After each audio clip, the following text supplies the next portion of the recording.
Can Wetang'ula be the man to watch as a possible running mate for President Ruto in come 2027 elections? Your Excellency, the Holy Book, the Bible says the beginning of healing lies in the acknowledgement of wrongdoing.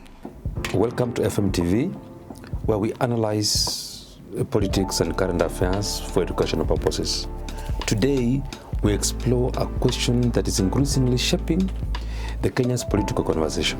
Should President William Ruto consider choosing a Luhya politician as his running mate ahead of the next elections? Tunataka kufanya kazi na Eugene Wamalwa. Nyinyi mkakataa. Mlimkataza, si ndio? Mimi najua.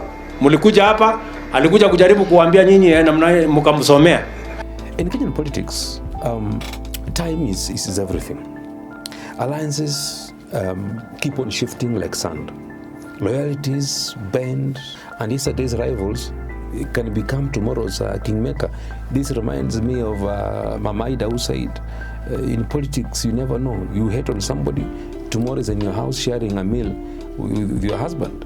We are not interested in your politics. Whether you are supporting a politician or not, we are not interested in that. As we approach the 2027 political horizon, one name is quietly yet persistently rising in strategic conversations. I'm also one of the victims of violence at some point in my political journey. That's the name of Moses Wetang'ula. Wetang'ula, as a seasoned lawyer, a veteran politician, and now Speaker of the National Assembly, has experience and the mantle to handle that position. Wetang'ula sits as a rare intersection of experience, institutional authority, and regional influence. But the question now being whispered in political corridors is, if President Ruto were to pick Wetang'ula as his running mate, will he deliver? In your comment section, please share your feelings, share your views on this matter. So this is the Wetang'ula, the man to watch. Looking at the political architecture of Wetang'ula, to understand him, Wetang'ula's potentiality as a running mate, we must first understand the political structure and where he comes from. Wetang'ula comes from Bungoma County. Bungoma County is a political battleground of Western Kenya identity politics, where numbers matter, but unity matters more. Historically, Western Kenya has struggled with fragmentations. We have Ford Kenya, we have DAP Kenya, we had ANC that was folded by Mudavadi. Now there's another one coming up with Hamisi called Renaissance or something. I don't know how far it will go. We have Wajakoya as a Roots party. So Western has been having several political parties, shifting formations and persistently coming up with new political parties lacking direction because the many tribes subdivide each other, calling themselves as a unit in their own diversity. So Wetang'ula has been one of the few consistent actors who have tried to aggregate Western into a bargaining bloc. His strength lies in numerical dominance. One, his political endurance. Two, his institutional survival. Three, coalition adaptability. And last is the deep state experience. Wetang'ula has been surviving from the time of Moi. He's been there. The time of Kibaki, he was there. Slightly when Uhuru took over, he was not so much there, but he knows how to survive in the political terrains. So in Kenyan politics, these are not soft skills, they are survival tools. However, his weaknesses has always been equally clear. Western Kenya has never fully consolidated behind him, the way Mount Kenya has often rallied behind its closest chosen kingpins. So, are you sure Wetang'ula this time around, if he's given the mantle as a running mate, can deliver Western as a bloc? To demonstrate against what we thought was and believed was a non-responsive IEBC, and as we were being dispersed, some excited policeman lobbed a tear gas canister into a vehicle in which Raila and I were. Why do I say Ruto might consider Wetang'ula? If President Ruto were looking were to look at Wetang'ula as a debut option. The calculation will be purely strategic, not sentimental, because Wetang'ula offers three things.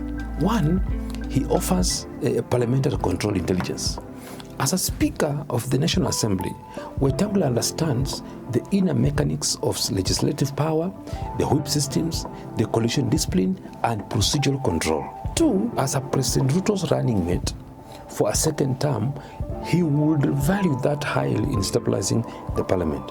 The Western consolidation attempt, Ruto's coalition arithmetic for 2027 will depend heavily on keeping Western Kenya from fragmenting into the opposition blocks. Tufanye siasa hii ya juju. Lazima tufanye hii, lazima tufanye hii. Kile siasa inapangwa. Ama namna gani? Sasa nyinyi mkubali tupange pamoja. And Wetang'ula, as far as I'm concerned, offers a bridge into the region, especially Bungoma and parts of Busia. Number three, Wetang'ula brings elite credibility and establishment in coalition politics. So despite all the above, there's a counterweight that President Ruto must consider. Wetang'ula is not a blank slate politician. He is experienced enough to be autonomous. And in Kenyan politics, autonomy is both an asset and a risk. So we ask ourselves, and I want to ask my viewers, can Wetang'ula deliver the votes? In Kenyan politics, a running mate must deliver at least one of the three things. But the most important thing is, one, a strong regional vote block. Then he must have ethnic consultation.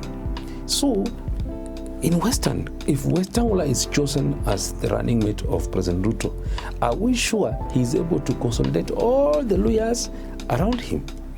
Though he still commands respect among portions of the lawyer politics, but that's a hard nut to crack because Western rarely, they only voted once as a bloc during the Omala time. This time around, we don't know if he's given that opportunity, he can deliver on the lawyer vote. For a long time now, and I think that we have come close enough for me to be able to say that in the next general elections, the lawyer vote will go in one basket. So, in Bungoma especially, Wetang'ula retains authority. But the reality is, Western Kenya is no longer politically monolithic. Leaders like Musalia Mudavadi, Eugene Wamalwa, and emerging local governors have diluted his direct control. So what he delivers is not automatic votes, but negotiated influence.